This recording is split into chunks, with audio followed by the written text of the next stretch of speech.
Even at the local market, when he tried to strike up a conversation with a dunny, a trader who sold fabrics, she looked him up and down with open contempt.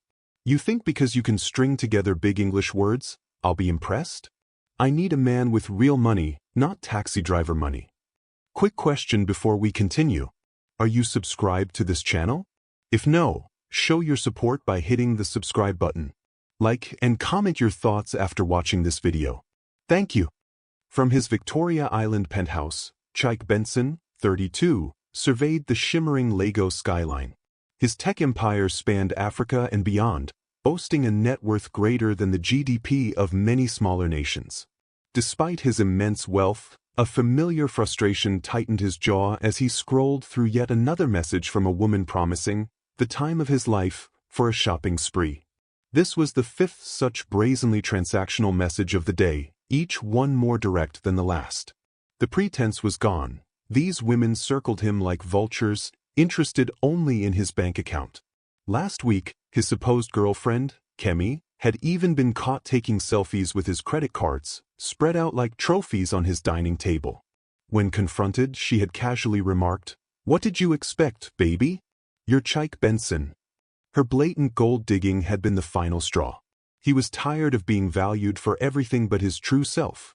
Tomorrow, he vowed, gazing at the bustling streets where ordinary people lived authentic lives, things would change.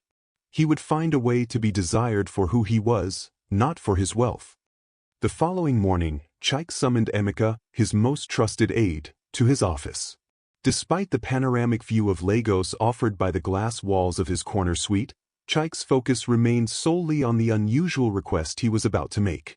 He instructed Emeka, "I need you to find me the oldest, most battered taxi you can get your hands on. Something that looks like it's seen better decades, not just better days." Disregarding Emeka's bewildered expression, Emeka shifted uncomfortably. "Sir, if you need transportation, we have the fleet of—" Chike interrupted him with a raised hand. "I also need you to rent me a small room in Mushin or Alaba market area. Nothing fancy. Something a taxi driver might actually be able to afford." His plan, simple in concept but complex in execution, was to vanish from his privileged life and reappear as an ordinary Lagos man hustling to make ends meet. He hoped to experience genuine human connection, free from the corrupting influence of his wealth, for the first time in years.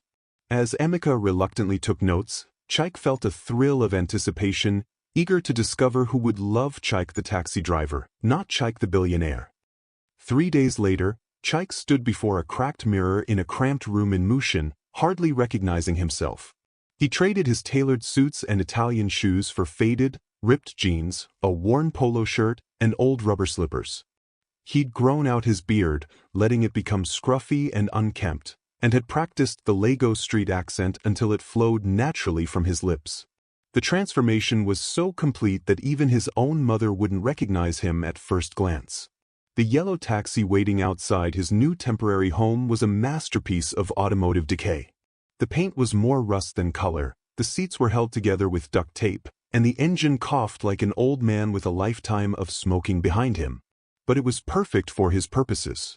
As he slid behind the wheel, adjusting the rearview mirror that hung at an odd angle, Chike felt a strange liberation. For the first time in his adult life, no one expected anything from him except an honest day's work. The wealthy tech mogul had vanished, and in his place sat a humble taxi driver ready to discover what authentic Lagos love looked like. He turned the key, and the engine grudgingly came to life, marking the beginning of his greatest adventure yet. Chike's first attempts at romance as a taxi driver were humbling disasters that shattered his confidence like glass. At a small bar in Ikeja, he approached Blessing, a pretty banker he'd been admiring from across the room.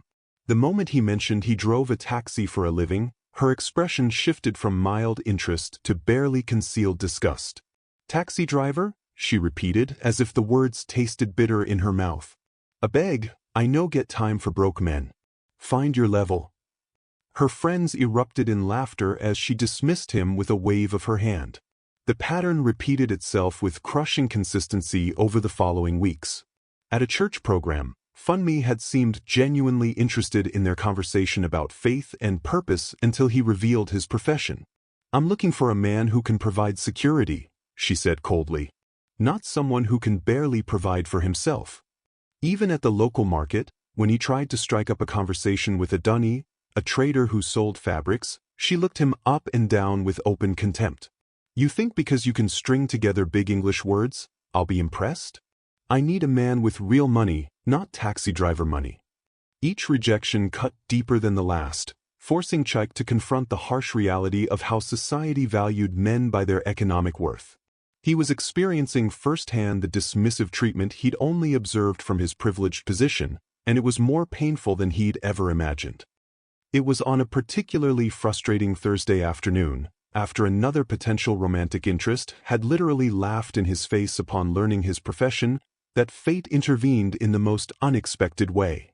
Chike was driving through the narrow streets of Suralire when a group of area boys suddenly surrounded his taxi, demanding money with the casual aggression that came from desperation and territorial pride. When he couldn't immediately produce the amount they demanded, the confrontation escalated quickly. Fists flew, his shirt tore dramatically, and by the time he managed to escape, he was disheveled, bleeding from a small cut on his cheek, and sporting a rip in his shirt that ran from shoulder to hem. Feeling defeated and looking like he'd been through a street fight, which he essentially had, Chike pulled over near a small tailor shop with a hand-painted sign that read, Amara's Touch Quality Repairs and Alterations. Through the dusty window, he could see a young woman hunched over a sewing machine, completely absorbed in her work.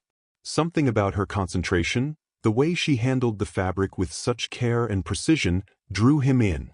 Taking a deep breath and trying to summon what was left of his dignity, he pushed open the door. This was either going to be another humiliating rejection, or perhaps, just perhaps, the beginning of something different. The bell above the door chimed softly, announcing his arrival to the woman who might change everything. Amara looked up from her sewing machine as the bell chimed, and her first thought was that this man looked like he'd been through a war. His shirt was torn beyond casual wear, there was a fresh cut on his cheek, and despite his obvious attempt to compose himself, he carried the weariness of someone who'd been knocked down one too many times. But there was something in his eyes, a depth that surprised her, intelligence mixed with vulnerability that made her forget to be cautious around strangers. Please, I need this shirt repaired, Chike said, his voice carrying a humility that was completely genuine. I know it looks bad, but it's one of my better shirts. The admission cost him, but Amara's expression softened rather than showed the contempt he'd grown accustomed to. She stood, wiping her hands on her apron, and examined the damage with the professional eye of someone who'd seen worse. Sit down first, she said gently, noticing the way he favored his left side. Let me clean that cut before we worry about clothes. You look like you've been through something terrible. Her concern was genuine, unmarked by pity or judgment, and for the first time in weeks, Chike felt like he was being seen as a human being rather than a disappointment. As she moved to get her first aid supplies, he realized he hadn't even asked her name, too stunned by this unexpected kindness to remember basic courtesies. Amara returned with a small first aid kit and a bowl of clean water, her movements efficient but gentle as she pulled up a stool beside Chike's chair. This might sting a little, she warned, dabbing at the cut on his cheek with a cotton pad soaked in antiseptic. Her touch was incredibly gentle, and Chike found himself studying her face as she worked. The concentration in her dark eyes, the way her brow furrowed slightly as she focused on cleaning his wound properly. There was something inherently nurturing about her that had nothing to do with romance and everything to do with basic human kindness. You should report those boys to the police, she said as she applied a small bandage. They can't just attack people like that. Chike almost laughed at the suggestion, him, a billionaire who could have those boys arrested with a single phone call, being advised on justice by a seamstress who probably earned in a month what he spent on lunch. But instead of irony, he felt moved by her concern for a stranger's well-being. The police and people like me, we don't always see eye to eye, he said carefully. But thank you for caring enough to suggest it. She stepped back to assess her handiwork, and he caught a whiff of her perfume, something simple and sweet, nothing like the expensive fragrances he was used to. Now let's see about that shirt, she said with a small smile. I think I can make it look almost new again.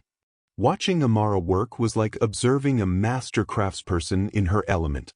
She examined the torn shirt with the intensity of a surgeon studying X-rays, running her fingers along the damaged seams and muttering to herself about thread weight and stitch patterns. "You know," she said, threading her needle with practiced ease, "most people would just throw this away and buy something new. But I believe everything deserves a chance to be whole again." Her words carried a weight that suggested she wasn't just talking about clothing. As her needle moved in precise, tiny stitches, she began to talk about her work, her voice taking on an animated quality that transformed her entire face. She told him about the wedding dress she was making for a bride whose family couldn't afford a shop-bought gown, about the school uniforms she altered for free because education was too important for children to miss due to ill-fitting clothes. "People think sewing is just about fixing things," she said, pausing to examine her progress, "but really, it's about transformation. Taking something broken and making it beautiful again." Chike watched her hands move with such skill and care, and felt something shift in his chest. This woman found beauty and purpose in what others might consider mundane work, and her passion was absolutely captivating. For the first time since beginning his charade, he felt genuinely guilty about the deception, wishing he could share his real thoughts about her remarkable perspective on life. Over the next hour, as Amara worked on his shirt with meticulous care, their conversation flowed with surprising ease. She told him about growing up in a family of 7 children, where her mother had taught her to sew as much out of necessity as tradition. "We couldn't afford to throw anything away," she explained, her needle never pausing in its rhythm. Every piece of fabric had potential, every torn garment was just waiting for someone to see its possibilities again. Her philosophy extended beyond sewing. She saw potential everywhere, in discarded materials, in forgotten neighborhoods, in people others had written off. When she asked about his life, Chike found himself carefully constructing a version of truth that felt authentic without being factual. He spoke about feeling invisible in a city of 20 million people, about the loneliness of working a job where you were valued only for where you could take people, never for who you were. "Sometimes I feel like I'm just a uniform people get into," he said, the metaphor hitting closer to home than she could possibly know. "Nobody really sees me." Amara looked up from her stitching, her eyes meeting his with an intensity that made his breath catch. "I see you," she said simply before returning to her work. Those 3 words carried more weight than all the elaborate declarations of love he'd received from women who'd known his net worth. In that moment, Chike realized he was in serious trouble. He was beginning to fall for someone who only knew half of who he was. When Amara finally held up the completed shirt, Chike could hardly believe his eyes. The tear was completely invisible, the repair so seamlessly integrated that the garment looked better than it had before the damage. She had even reinforced some of the other weak spots she'd noticed, adding small decorative elements that transformed what had been a simple, worn shirt into something that looked almost artistic. "I added a few extra touches," she said with a shy smile. "I hope you don't mind. I thought the design could use some enhancement." "It's incredible," Chike said, and meant it completely. "How much do I owe you?" He reached for his wallet, prepared to pay whatever she asked, but Amara waved his hand away. "Nothing," she said firmly. "You looked like you were having a terrible day, and everyone deserves a little kindness sometimes." Her generosity stunned him. This woman who clearly worked hard for every naira she earned was giving her skill and time freely to a stranger. "I can't accept this for free," he protested, but she was already moving away, beginning to tidy up her workspace. "Then promise me something," she said, turning back with a more serious expression. "Promise me you'll be more careful. Lagos streets can be dangerous, especially for people who look like they're carrying themselves alone." The fact that she'd noticed his isolation, that she cared enough to worry about his safety, made something warm bloom in his chest. He was definitely in trouble, the good kind of trouble that might just change his life forever.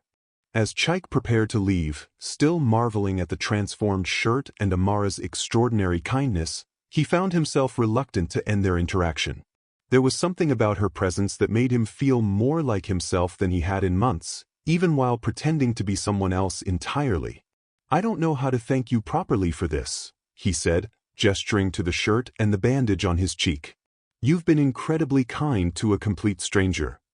Amara smiled, a genuine expression that reached her eyes and made them sparkle. "We're all strangers until we're not," she said with a philosophical air that charmed him completely. "Besides, my grandmother always said that kindness is like fabric. The more you share, the more you have." As he turned to leave, she called after him softly. "If you're ever in the area again, feel free to stop by. I make decent tea, and sometimes it's nice to have someone to talk to who understands what it's like to work with your hands for a living." The invitation was casual, friendly, without any hidden agenda or expectation beyond simple human connection. It was exactly the kind of authentic interaction he'd been hoping to find, and it both thrilled and terrified him. "I'd like that very much," he replied, meaning it more than she could possibly know. As he walked back to his battered taxi, Chike realized that his plan to find genuine love might actually be working, just not in any way he'd anticipated. Over the next 3 days, Chike found his thoughts constantly drifting back to Amara. While navigating Lagos traffic, arguing with difficult passengers, and dealing with the daily frustrations of taxi driving, he would remember her gentle hands tending to his wound, her passionate description of her work, the way she'd seen potential in his torn shirt where others would have seen only trash. She had treated him with more genuine care and respect in 2 hours than most women had shown him in his entire adult life, and she'd done it without knowing anything about his bank account or social status. He caught himself driving through Suralere more frequently than necessary, always slowing down as he passed her shop. Sometimes he could see her through the window, bent over her sewing machine with that same intense concentration that had first drawn his attention. He wanted to stop, to take her up on her offer of tea and conversation, but something held him back. Perhaps it was the growing weight of his deception. Every day that passed made it harder to imagine how he could ever tell her the truth without destroying whatever was building between them. Or perhaps it was fear of the more dangerous possibility, that she might actually like the taxi driver version of himself, creating an impossible situation where his authentic feelings were built on a foundation of lies. By the 4th day, his internal debate had reached a crescendo. He had to see her again, consequences be damned. When Chike finally worked up the courage to return to Amara's shop, he found her dealing with a difficult customer who was loudly complaining about the price of alterations. The woman was being unnecessarily harsh, criticizing not just the cost but Amara's appearance, her small shop, and her right to charge fairly for skilled work.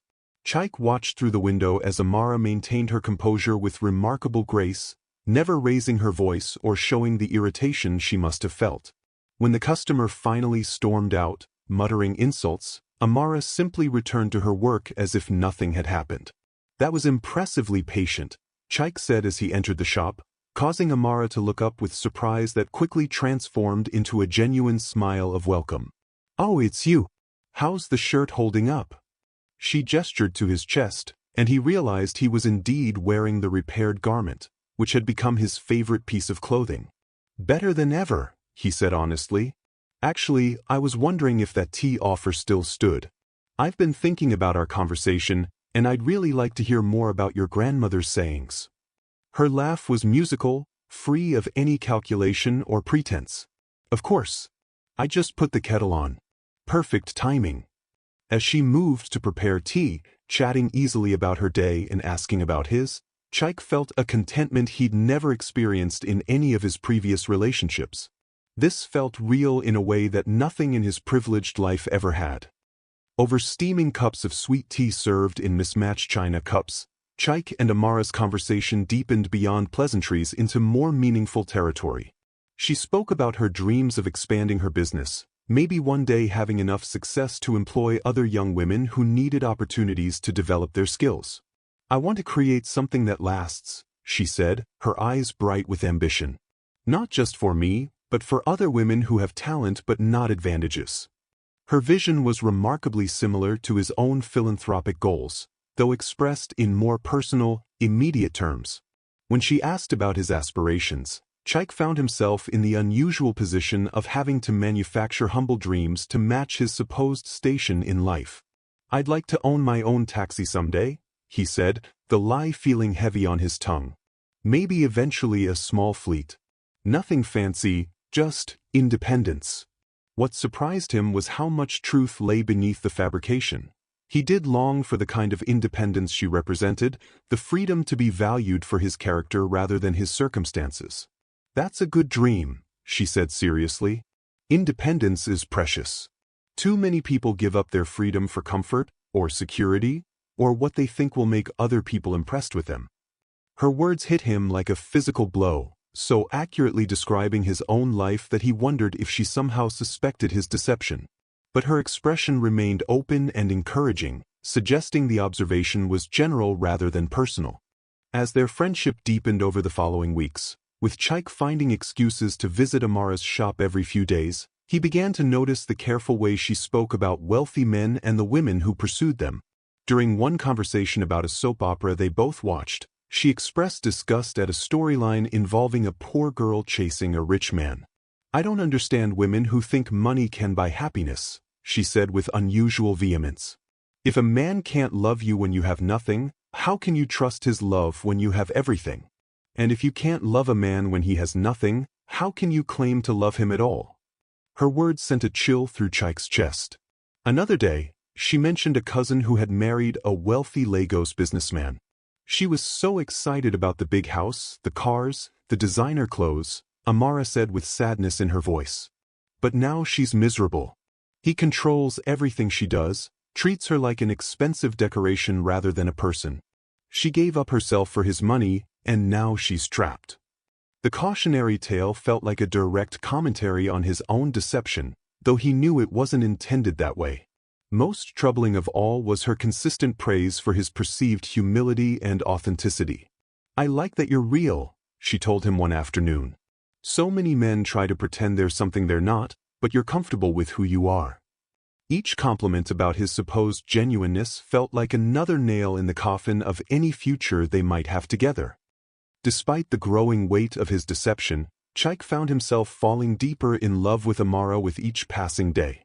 Her kindness wasn't just surface politeness. She regularly fed stray cats behind her shop, secretly paid school fees for neighborhood children whose parents were struggling, and spent her Sundays visiting elderly neighbors who had no family. She did these things without fanfare or expectation of recognition, simply because she believed in taking care of others. Watching her navigate her world with such genuine goodness made Chike question everything he'd thought he knew about character and worth. Their conversations had evolved into something deeper than friendship, though neither had explicitly acknowledged the romantic tension building between them. She would blush when he complimented her work, and he found himself memorizing every detail of her expressions, the way she tucked her hair behind her ear when she was thinking, the small scar on her thumb from a childhood sewing accident. When she laughed at his stories about difficult taxi passengers, the sound made his heart race in a way that expensive restaurants and luxury vacations never had. He was experiencing something he'd never felt before, love unmarred by questions of motive or authenticity. But the irony was devastating. His most honest relationship was built on the most elaborate lie he'd ever told. Every day that passed made it harder to imagine confessing his true identity without losing her forever. The turning point came on a rainy Thursday evening when Chike arrived at Amara's shop to find her crying softly over a letter. Her usually pristine workspace was scattered with official-looking documents, and her hands shook as she tried to compose herself upon seeing him. "I'm sorry," she said, wiping her eyes quickly. "I wasn't expecting anyone. I received some bad news." The letter was from her landlord. The rent for her shop space was being increased by an amount that would effectively force her to close her business. "I've been here for 3 years," she said, her voice breaking slightly. "I've built everything I have around this little space. My customers know where to find me, I've made friends with the other shopkeepers, and now I have to start all over again somewhere else, if I can even afford anywhere else." The injustice of it infuriated Chike. This woman who worked harder than anyone he knew, who treated everyone with kindness and respect, was being displaced by greed. His first instinct was to solve the problem immediately. He could buy the entire building with pocket change, could ensure she never worried about rent again. But doing so would expose everything he'd been hiding. Instead, he found himself in the agonizing position of watching someone he loved suffer while having the power to help but being unable to use it. "There has to be something we can do," he said desperately. "Maybe if we talked to the landlord together, or found other tenants to negotiate as a group." Even as he spoke, he knew his suggestions were inadequate compared to what he could actually accomplish. That evening, Chike stayed with Amara long after she would normally have closed the shop, helping her organize her papers and simply being present as she processed the devastating news. They sat on the small couch she kept in the back room, and for the first time, she leaned against him, seeking comfort in his presence. The trust implicit in the gesture, her willingness to be vulnerable with him, made his chest tight with emotion and guilt. "I'm sorry you're seeing me like this," she whispered. "I usually try to stay strong, but sometimes everything feels overwhelming." "You don't need to apologize for being human," he said gently, wrapping his arm around her shoulders. "You're the strongest person I know, but even strong people need support sometimes." As she relaxed against him, he could smell her shampoo, feel the warmth of her body, and the intimacy of the moment was both wonderful and torturous. "I don't know what I'm going to do," she admitted. "This shop isn't just my business, it's my dream, my independence, my way of taking care of myself without depending on anyone else." The irony wasn't lost on him that she was depending on him for emotional support while specifically valuing her independence. "We'll figure something out," he promised, though he had no idea how to keep that promise without revealing his true identity. As she eventually fell asleep against his shoulder, Chike stared at the ceiling and wrestled with the impossible choice between protecting his deception and protecting the woman he loved. With her business crisis temporarily resolved, Amara's natural joy and optimism returned in full force, and with them came a new openness in her relationship with Chike. Their conversations grew more intimate, their time together extended into evenings and weekends, and the romantic tension that had been building finally began to surface in gentle, tentative ways. She would touch his hand when making a point, lean against him when they watched movies on her small TV, and look at him with an expression that made his heart race and his conscience ache in equal measure. One evening, as they walked along the Lagos waterfront after sharing a simple dinner, Amara stopped suddenly and turned to face him. "I need to tell you something," she said, her voice soft but serious. "I've been thinking a lot about us, about what's happening between us, and I want you to know that I've never felt this way about anyone before." Her honesty was devastating in its purity. "You make me feel seen and valued in a way that has nothing to do with what I can give or what I can do for you. You listen to my dreams, you care about my thoughts, you treat me like I matter just because of who I am." Each word was like a knife to his heart because everything she valued about their relationship was built on a foundation of lies. "I feel the same way," he said, and that much at least was completely true. "You're the most genuine person I've ever met." The irony of calling her genuine while living a lie made him hate himself, but he couldn't seem to find a way out of the web he'd woven. That same evening, as they stood watching the lights of Lagos reflect on the water, the inevitable finally happened. Amara looked up at him with such tenderness and trust that Chike felt his resolve crumble completely. "I know we haven't talked about it directly," she said softly, "but I think I'm falling in love with you." Her vulnerability in that moment, the courage it took to make herself emotionally available to someone she believed to be as financially vulnerable as she was, humbled him completely. "I'm already there," he whispered and leaned down to kiss her. The moment their lips met, everything else faded away. The deception, the guilt, the impossible complications of their situation. There was only Amara, soft and warm and real in his arms, kissing him back with a passion that spoke of genuine feeling rather than calculated interest. When they finally broke apart, both breathing heavily, she smiled up at him with such pure happiness that he felt simultaneously like the luckiest and most undeserving man alive. "I was hoping you'd do that eventually," she said with a laugh that was part joy, part relief. As he held her close, watching the city lights sparkle around them, Chike tried to push away the voice in his head reminding him that this perfect moment was built on a lie that grew more complicated and harder to unravel with each passing day. For now, he told himself, he would just hold onto this feeling of being loved for who he really was, even if she didn't know who that actually was. As their relationship deepened into an official romantic partnership, new challenges emerged that made Chike's deception increasingly difficult to maintain. Amara wanted to introduce him to her family, to include him in her social circle, to build the kind of integrated life that couples naturally create together. Each invitation required careful navigation. He had to decline meeting her friends who might ask too many probing questions about his work, had to avoid family gatherings where his fabricated background might be scrutinized too closely.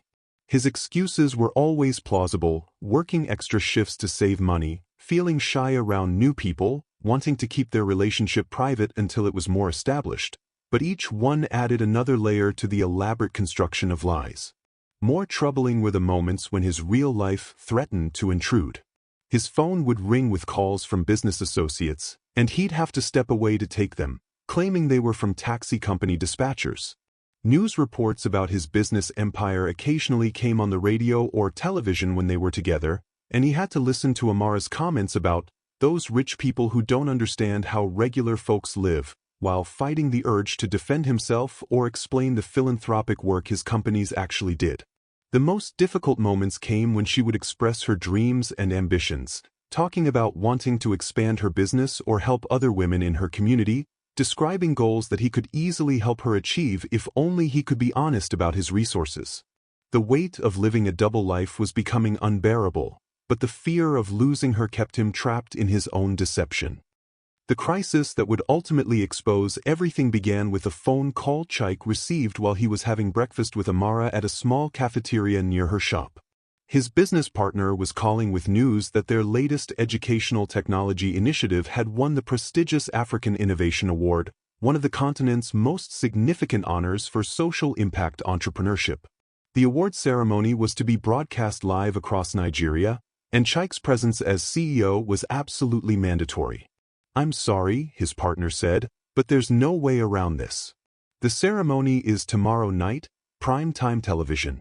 The president will be presenting the award personally." As Chike hung up, claiming to Amara that it was just a taxi company scheduling issue, his mind raced through the implications.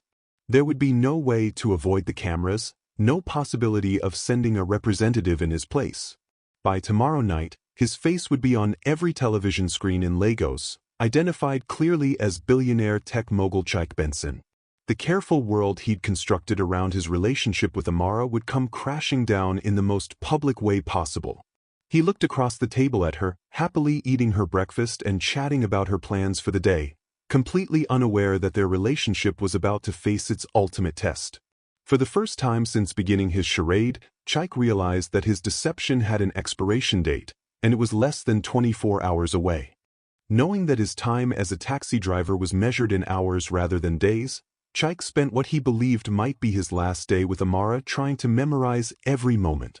He picked her up from her shop in the afternoon, and they drove to Victoria Island, ironically, close to his real penthouse, where they walked along the beach and talked about their future together. She spoke excitedly about her plans to expand her business now that she had the loan, about maybe moving to a larger space where she could teach sewing classes to other young women. "I want to build something meaningful," she said, taking his hand as they walked along the water's edge. "Something that makes a difference in people's lives." "You already are," he said, thinking about how much she'd changed his own life, how she'd shown him what it meant to be valued for character rather than wealth. "You make a difference every day." As the sun began to set, painting the sky in brilliant oranges and purples, Amara stopped walking and turned to face him with unusual seriousness.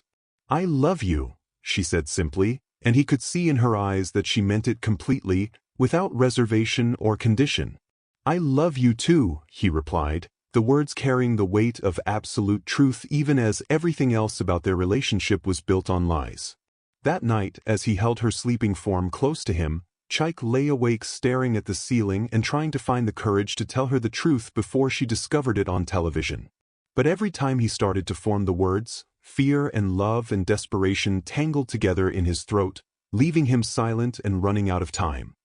The award ceremony was everything Chike had dreaded it would be, a glittering celebration of African entrepreneurship held at the prestigious Eco Hotel, with cameras capturing every moment for live television broadcast across the continent.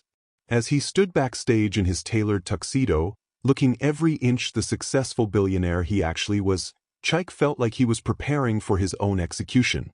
In a few minutes, he would walk onto that stage, accept the award for his company's educational initiatives, and destroy any chance he had of a future with Amara. The irony was crushing. He was being honored for work that genuinely helped people, the same kind of meaningful impact Amara valued so highly, but she would only see the deception. When President Tinyabu called his name and he walked into the bright television lights, Chike tried to focus on the significance of the moment. His company's learning platform was providing free education to over 2 million African children. His scholarship programs had sent thousands of underprivileged students to university. His technology incubators were creating jobs across the continent.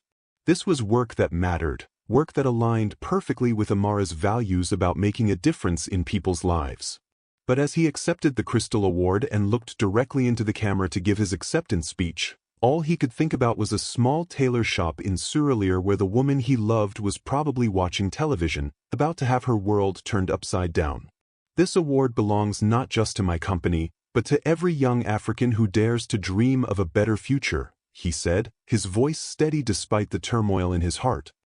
Amara was indeed watching television that evening, relaxing in her small apartment after a successful day at the shop. She had been looking forward to telling Chike about the 3 new customers who had come in, all referrals from previous clients who were spreading word about her excellent work. The award ceremony was playing in the background as she prepared a simple dinner, not really paying attention until the presenter mentioned something about Lagos-based entrepreneurs. She looked up casually, and her world stopped completely. There, on her television screen, stood the man she loved, but he wasn't wearing the simple clothes of a taxi driver. He was in an expensive tuxedo, standing on a stage surrounded by Nigeria's most powerful people, being handed an award by the president himself. The caption at the bottom of the screen read, "Chike Benson, Benson Technologies, African Innovation Award winner." The remote fell from her numb fingers as she stared in shock. This was impossible. There had to be some mistake, some incredible coincidence. But as the camera zoomed in for his acceptance speech, there was no denying the face she had kissed just hours before, the hands she had held, the voice that had whispered, "I love you," in her ear. The man she had fallen in love with, the humble, authentic taxi driver who valued honesty above all else, was one of Nigeria's most wealthy and powerful billionaires. And he had been lying to her about everything from the very first moment they met. Chike returned to his modest Mushin apartment near midnight, exhausted emotionally and physically from the evening's events. He had turned off his phone hours ago, unable to face the congratulatory messages from business associates while his personal life crumbled around him. All he wanted was to see Amara, to try somehow to explain the unexplainable, to salvage something from the wreckage of his deception. But as he opened the door, he found her sitting on his small couch in the dark, still wearing the same clothes from earlier that day, her face streaked with dried tears. "Were you ever going to tell me?" she asked quietly, her voice hollow with hurt and betrayal. The question hung in the air between them like a physical barrier. Chike closed the door slowly, his heart breaking at the sight of her pain. "Amara, I can explain." "Can you?" she interrupted, standing up with a fury that was all the more devastating for how controlled it was. "Can you explain how you let me worry about my rent while you probably own half of Lagos? Can you explain how you watched me stress about a business loan while you could have bought my entire building with pocket change? Can you explain how you made me fall in love with a person who doesn't actually exist?" Each accusation was a knife to his heart because every single one was completely justified. "Everything I told you about who I am was true," he said desperately. "The only thing I lied about was the money." Her laugh was bitter and broken. "The money isn't just money, Chike, if that's even your real name. The money is power and privilege and the ability to solve problems that destroy people like me. You watched me suffer and did nothing when you could have done everything." "My name is Chike," he said softly, taking a tentative step toward her. "That part was real. And everything I felt for you, everything we shared together, that was real too." But Amara moved away from him, wrapping her arms around herself as if trying to hold herself together. "How can I believe anything you say now? You've been lying to me for months about the most fundamental facts of your existence. You let me introduce you to my problems, my struggles, my dreams, while hiding the fact that you live in a completely different world. Desperate to make her understand, Chike began explaining everything. How he had grown tired of women who only wanted his money, how he had disguised himself to find authentic love, how meeting her had been the most genuine experience of his adult life. "I was going to tell you," he said, his voice breaking. "I wanted to tell you so many times, but I was terrified of losing you. You said yourself that you didn't trust relationships built on money, that you valued independence and authenticity above everything else. How could I risk destroying the only real love I'd ever found?" Amara listened to his explanation with tears streaming down her face, and when he finished, the silence stretched between them like an ocean. "The worst part," she finally said, "is that I can see why you did it. I can even understand the fear that kept you from telling me. But understanding doesn't change the fact that our entire relationship has been built on a lie. How do I know who you really are when you've been playing a character this whole time?" For 3 agonizing days, Amara refused to see Chike, despite his constant attempts to reach her. She closed her shop early, ignored his calls, and asked her neighbors to tell him she wasn't home when he came to her apartment. She needed time to process not just the deception, but what it meant for everything she thought she knew about love, trust, and her own judgment. The man she had fallen in love with was simultaneously real and fake. His kindness had been genuine, but his circumstances had been completely fabricated. How could she separate the person from the persona when they were so thoroughly intertwined? On the 4th day, she finally agreed to meet him at a neutral location, the same waterfront where they had shared their first kiss. When Chike arrived, he looked haggard and desperate, as if he hadn't slept since the award ceremony. "Thank you for coming," he said quietly, maintaining careful distance as she had requested. "I know I have no right to ask anything of you, but I needed you to know that my feelings were never fake. The man who fell in love with you, that was the real me, just without the money and power. Those things don't define who I am inside." Amara studied his face, looking for traces of deception or manipulation, but found only raw sincerity and profound regret. "The problem isn't whether your feelings were real," she said slowly. "The problem is that you made a choice to lie to me every single day for months. You chose to let me struggle with problems you could have solved. You chose to let me believe we were equals when we're not. Those were conscious decisions, and they tell me something about your character that I'm not sure I can accept." As the sun set over Lagos one final time on their complicated love story, Amara and Chike stood at the crossroads between forgiveness and farewell. The silence stretched between them, filled with months of genuine connection shadowed by fundamental deception. Finally, Amara spoke, her voice steady despite the tears in her eyes. "I do love you, not the taxi driver or the billionaire, but the man who listened to my dreams and cared about my thoughts. The man who held me when I cried and celebrated my small victories. That person was real, even if his circumstances weren't." "Then we can find a way through this," Chike said hopefully, but Amara shook her head sadly. "Love isn't enough if there's no trust. And trust isn't something you can buy or fix with good intentions. It has to be rebuilt slowly, carefully, with complete honesty. I need to know that if we start again, you'll never lie to me about anything, no matter how small or how justified it seems." She paused, studying his face in the fading light. "Can you promise me that? Can you promise that the man I love will never again choose protection over truth?" Chike met her eyes, understanding that this was his one chance at real redemption. "I promise," he said, and meant it with every fiber of his being. "No more lies, no more deception. Just me exactly as I am, for better or worse." Amara smiled then, the first genuine smile he'd seen from her since the award ceremony, and slowly extended her hand toward him. "Then let's start over," she said. "Hello, I'm Amara. I'm a seamstress who believes everyone deserves a second chance, especially the people brave enough to ask for one." As Chike took her hand, feeling the familiar warmth of her touch, he realized that true love wasn't about finding someone who would love you despite your flaws. It was about finding someone worth becoming completely honest for.